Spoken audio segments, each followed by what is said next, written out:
guys, this is Inksplatter Senpai, or Cole, with another Inksplatter comic tutorial for you all.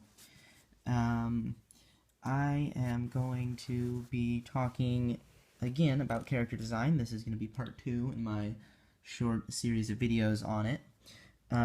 So you guys remember where we left off last time. I'm probably going to end the video today with a time lapse of me finishing up the kind of rough inking of that.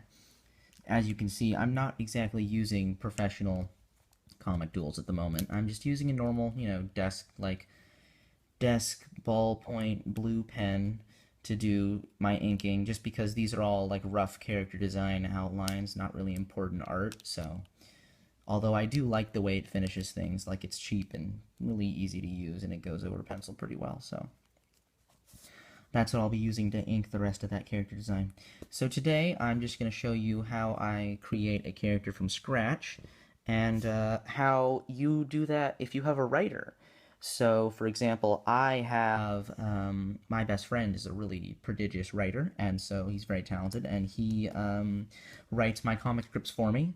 We kind of joint come up with stories, and he usually is the one that fleshes them out. He has very great ideas often, and I kind of help him add some details here and there, but that's beside the point. The main idea here is that if you do have a really cool writer, whatever friend or person you're working with just in terms of business, they might say, give you a description for a character and then ask you to draw a visual for that. And as a fellow artist, to anyone who's listening, I know it can be very hard to do that, because, coming up with a solid, specific, and detailed person or character design out of an abstract collection of words can be pretty hard.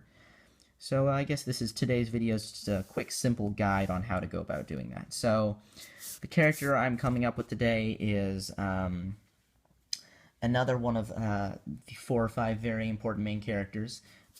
His outfit isn't really going to be an issue. All 5 of the main characters are part of a special military unit that all have very similar white trench coats and combat boots and similar outfits and accoutrements. So that won't be very hard to do. The character, he's a very quiet, simple-minded character. Very intelligent, but at the same time he's very single in whatever he's thinking of. He doesn't talk very much, and he's supposedly very wise.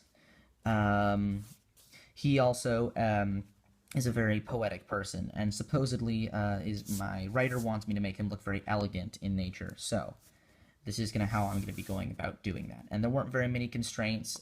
He isn't particularly muscular, but neither is he very skinny. My writer asked me not to kind of think about the details and just flesh out a character first. So I'm going to start with a simple full body. I'll move this over here so that I have room for like facial sketches later. Oh yeah, he's also Japanese, so.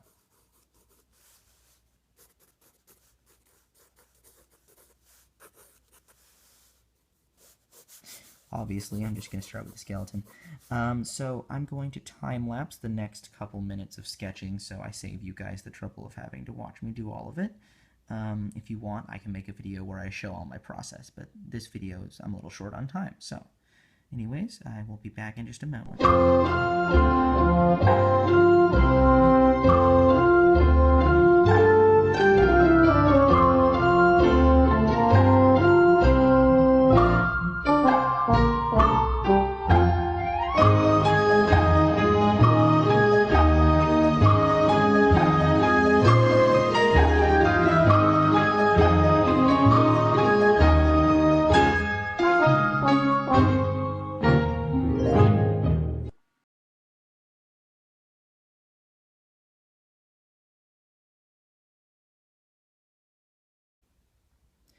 So I'm back. Thank you for your patience.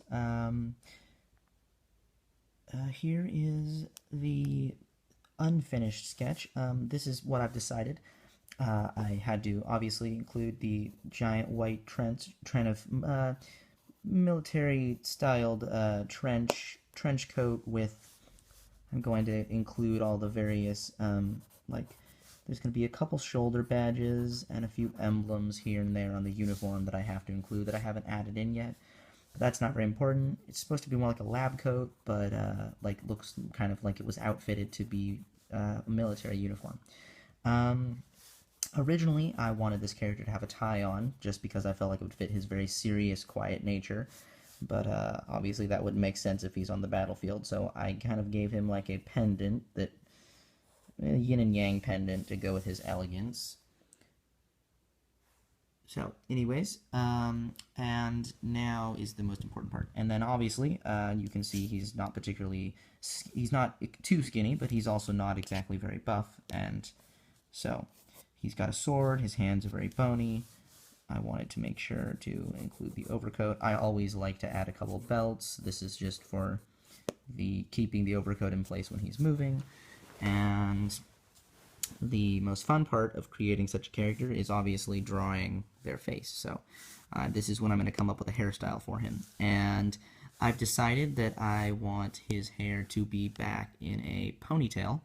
And so I wanted to look somewhat like a samurai, but at the same time, like a very traditional, stereotypical samurai ponytail hairstyle. At the same time, I don't want it to be exactly the same, so I may give him a headband. Yeah, no, he doesn't need a headband. But anyways, I think he'll have a couple strands of hair coming off the top, so 3 and 1 tiny one. Yeah, that's enough.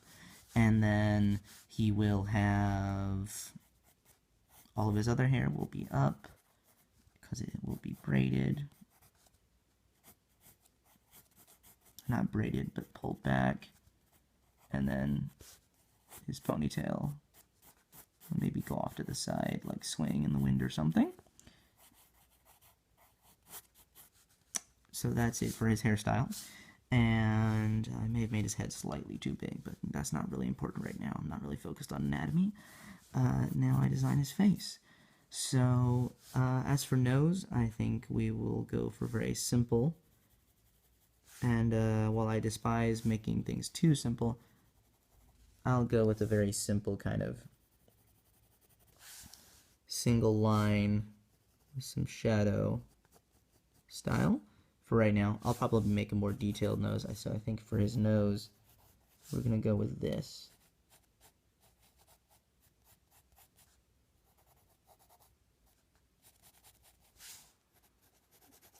And by this, I mean this nose up here.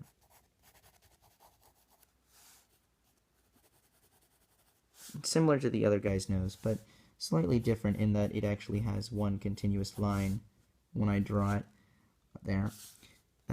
Anyways, that's a little sloppy. I'm gonna get a better.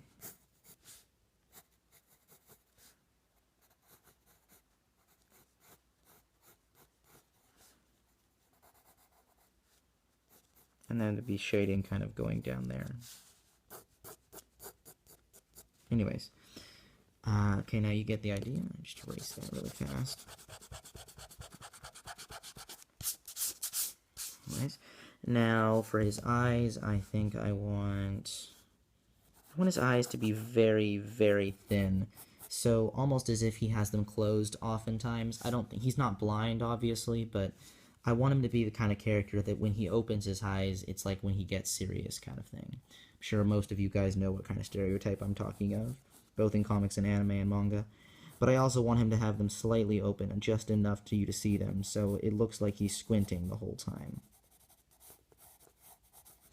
So, maybe he has a couple lashes on the bottom, but I want the top to be very devoid of lashes, and his eyebrows should be very thin and elegantly shaped. Very serious looking. Maybe when his eyes are open completely, they're also not much wider than when they weren't closed.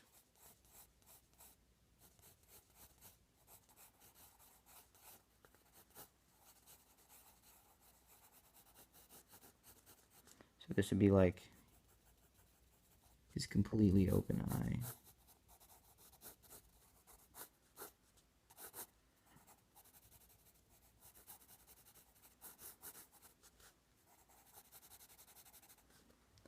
So, now I just gotta add that.